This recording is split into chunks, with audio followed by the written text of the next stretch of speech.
Well, hey everyone, welcome back to the Nathan Jones channel. My name is Nathan Jones. If you notice behind me, there's someone new here, and It's me, Cris Hurtado. that's Cris there from Hurtastic Reviews. Cris just broke into my Blu-ray room and started grabbing things and was talking about a sale or something going on, right, Cris? Like, what's going on with that? Well, there's rumors that there's a sale going on. You know, a Janus Films sale, Criterion sale that might be happening sometime. So I wanted to break into your room. Yeah, so Cris, here's what's been going on. There's been a trend on the there's been a trend on the Criterion consideration. Like these Criterion groups I'm part of. I call them the Cretan Criterion groups because that's all they fucking talk about, just Criterion movies all day long. And I'm convinced they actually never see the movies, but they just know buzzwords, and I'm just like, whatever. Anyway, but is a rumored sale going on soon, because normally around this time of the year, they have like The second week of February usually has on what is it? Usually a Tuesday. yeah, and they usually do two flash sales and then two Barnes and Noble sales. So 4 times a year you can get normal price Criterions because it's not really a sale because they're $20. Well, yeah. I mean, they're cheaper than usual. So, but yeah, there's a rumored sale coming on, and so we wanted to give you guys some recommendations and some movies that we just recently watched, maybe, and then talk about a few things and kind of see where everyone else lands too. And we'll see how long the pants stay on for sure. Stay tuned. Yeah, because when we talk about Criterion, some of us get really hot and heavy. But yeah, I'm not wearing pants. I thought it was a good idea for the channel to talk about some Criterion movies that we've watched recently. And since the sale has been a little late, this is one of those times when it's okay if it's a little late. It's not happened when it's supposed to, which is fine. But it gives you some time to buck up and watch some of these movies for the sale instead of just blind buying. Because if you watch my channel, I'm always advocating you should watch your movies before you buy them for these sales. So you got some time. Here's some movies we're going to talk about that you should possibly watch, and then think about maybe buying during the sale. Yeah. Let's since I broke into your house, since you're the host of the house, I'll let you pick some things. We'll start off with one movie that you would recommend. Okay, so the first one is actually a new release. It's Minding the Gap. It's a documentary film, and you know what? I'm going to change that. I want to just bring it up so you should watch it because it's a great movie. I will say though, it might be hard to buy because it's a documentary. Like, I love Hoop Dreams, but I don't own Hoop Dreams yet because they're longer documentaries that don't have that much rewatchability. Better watch your back. It's right there. Shoot, but you might want to watch that and think about that, but I won't actually include it. That's just an honorable mention. But the one you should watch. You also want to mention, the reason why you picked Minding the Gap. Oh yeah, I mean it's about boys from Rockford, Illinois, which I'm actually from, and the movie is shot at places I visited when I lived there most of my life. So it has a personal thing for me, but it is a very good Oscar-nominated documentary. Yeah, I remember when that documentary was coming out, and wanting to watch pretty much all of those films in that category, and that was like my big one, and that was the one that won the Oscar, right? No, Free Solo won. Free Solo, okay, and I did watch that one. I think it's on Disney Plus, but yeah. So that's why we're all mad about that. But no, my actual one you should watch and then think about buying is 1974's Clawdeen, which is directed by John Barry. It's also a fairly new release. It stars James Earl Jones, and it's kind of a slice of life Americana from the African American perspective. It's very well made. It's a little dated at times, but it has a lot to say. It's pre-Spike Lee, I would say. I'm still convinced Spike Lee wouldn't be who he is if he hadn't seen Clawdeen. If you watch Crooklyn and then Clawdeen, you'll be like, these are basically close enough to similar movies. It's just a really good slice of life, kind of a single mom having trust issues with guys and raising her house of like 6 kids. Has a lot to say about the welfare system, just the single parenthood, and then just being children growing up in that environment in New York. Really good movie. You can watch it actually for free on YouTube because it's an African American picture. John Barry actually was an African American. He was from the Bronx in New York, but he you can watch for free on there because of that. And also John Barry, which is interesting, he was ostracized from he was ostracized from from Hollywood because he was an assumed communist. So so when did this come out? 74. 74. Okay. But he in the 50s, I think he was making movies. He was a suspected communist. He dipped for France, but then I think he came back and then made Clawdeen. So yeah. Well, that's like a heck of a story, and so now I want to watch it. If I get a chance to, I mean, I also pick it up on Blu-ray potentially. Possibly, yeah. It's a good movie. It's not like an amazing movie, but you should watch it. It's enjoyable. Yeah. So I kind of want to mention some of the films that I've recently watched that I haven't talked about on the channel. Actually, sorry, Nathan's channel. Damn. I'm breaking the illusion. But one of the movies that I recently watched is actually Spy Number 1009. So not that long ago was this added to the collection. It's a Holiday. It's a great comedy. One of those comedies from the 30s that is just it's like slapstick. It's what's the term? Screwball comedy. Yeah, it's a screwball comedy. Thank you so much, Nathan. But yeah, screwball comedy. This has Cary Grant and Katharine Hepburn in it, and kind of early roles for them. And I really love this movie, and like just the back and forth. The dialogue is just like super witty and like very striking and smart, and like all the characters are like lovable, and they're also like detestable at the same time because they make all these different and dumb mistakes back and forth. And I don't know, it's just a really fun film, and yeah, it's definitely one of those films of like down on the earth guy, Cary Grant. He's kind of middle of the road, lower class, and kind of walks in on Katharine Hepburn, who is actually the sister to his now fiance, who I'm forgetting Doris Nolan, who is like his main love in this film, and he realizes that Katharine Hepburn is the one that he actually is in love with. But it's a really great movie, and I highly recommend it. It's a lot of fun. Yeah, I've heard really good things about that movie since its release, and I've just heard it's just an easy watch movie. So I own it as well. I'll be gearing up to watch that soon, just to recommend it more because I hear it's just such a great movie. Yeah, and all the supporting characters in the movie I didn't mention are just fantastic too, and there's just like so many characters in it, and each of them like shine, which is very rare. So for a movie. So what about you? My next movie,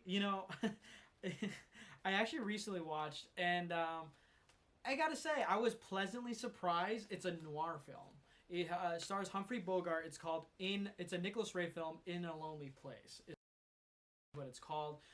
He's Humphrey Bogart. Chain smokes so much in this movie. Kind of lives in. I believe he's a Hollywood writer, of course, and he gets suspected of a murder. And he's kind of like an angry. He's been going on like an angry like drunken bender, and someone dies, and he's suspected the killer for it, and he kind of has to prove his innocence, while the girl that's living below him falls in love with him, and she doesn't know if she's in love with the killer or not. Pretty good noir movie. In a genre that I'm not very like as educated in. I haven't seen a bad noir movie, I would say, yet, but I've been seeing a lot of the checklist ones you need to see, so that's probably why. But I don't know, if you love Bogey, you love this era of dark, gritty movies, In a Lonely Place would be a pretty sweet place to check it out. Yes, right there next to The Killing. He owns it. Yeah. Oh, he owns it. Great. Well, you own it. So right. This is your of movie. Course. Yeah, no, it's a great movie, and it's actually one of the first noir movies that I've ever watched. Mm-hmm. A few years ago, I want to say maybe.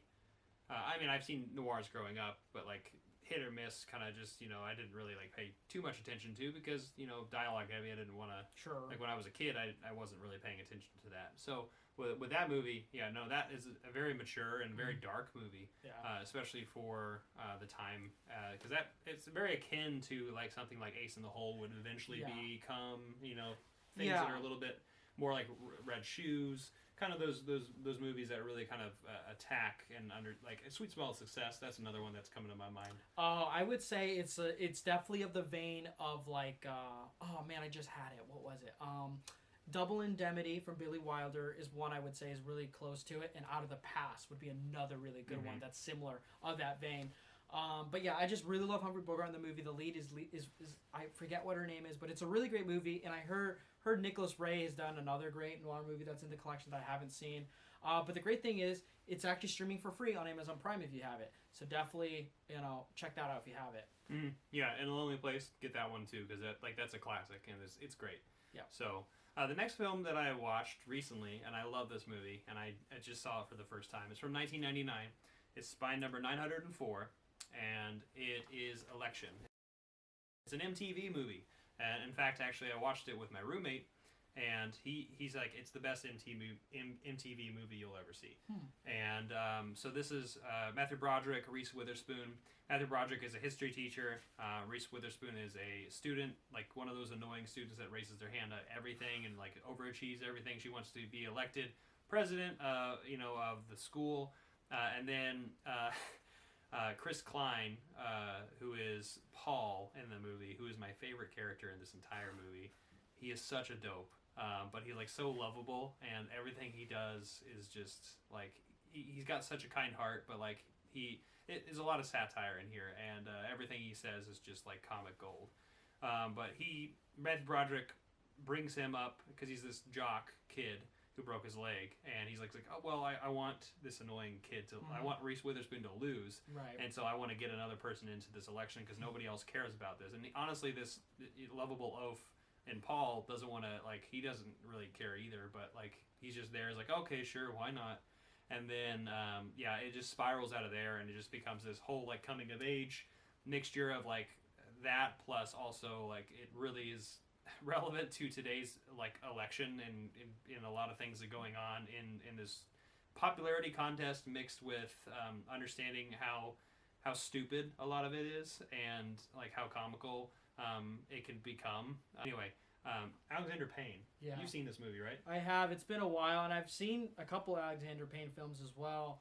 I've seen Sideways. There's another one that's leaving my mind. Descendants? No, not The Descendants.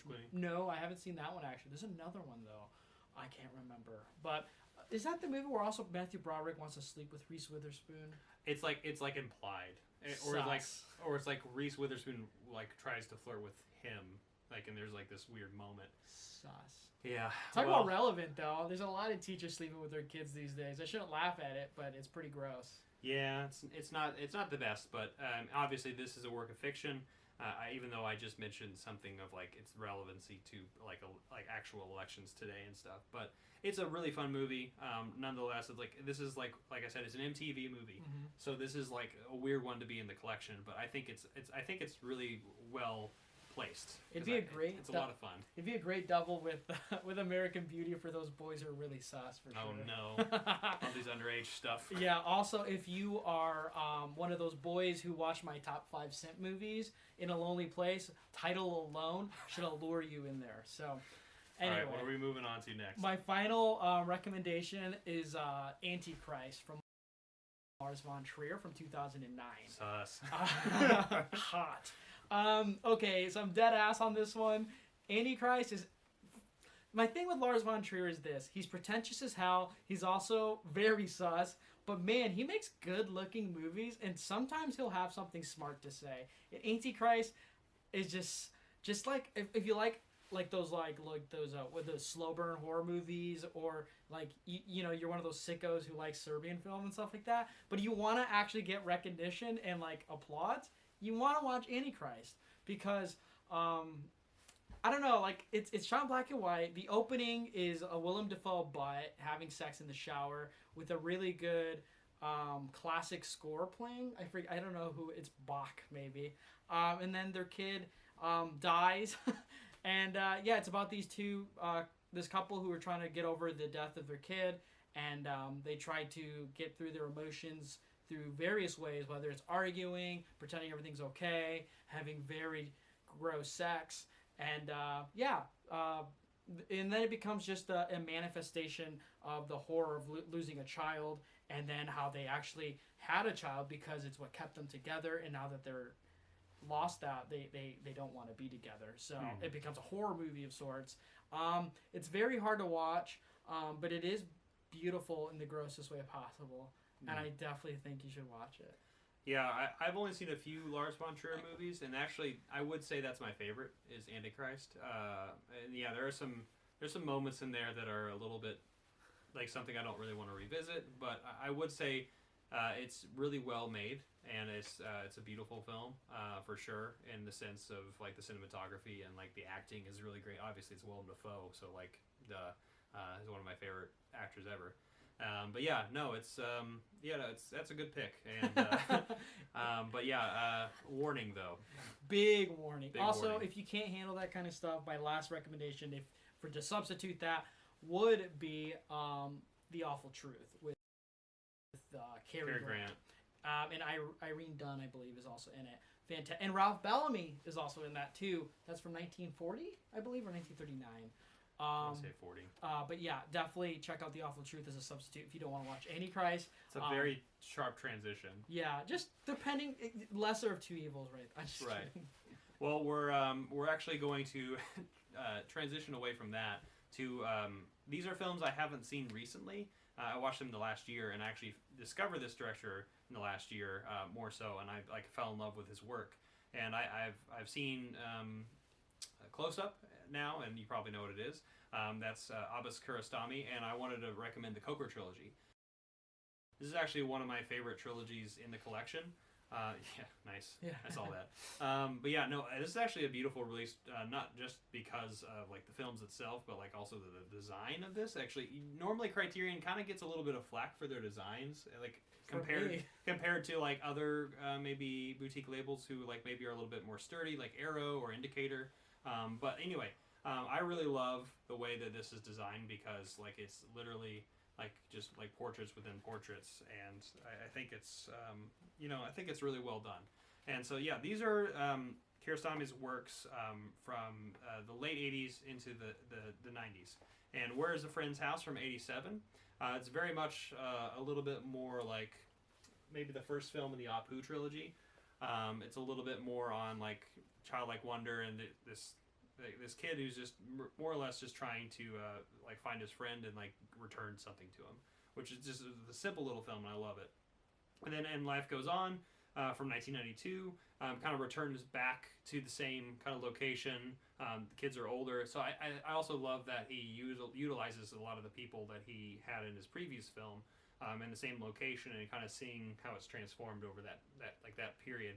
And in like the late 80s in Iran, that was a huge transformation period, just in general, historically.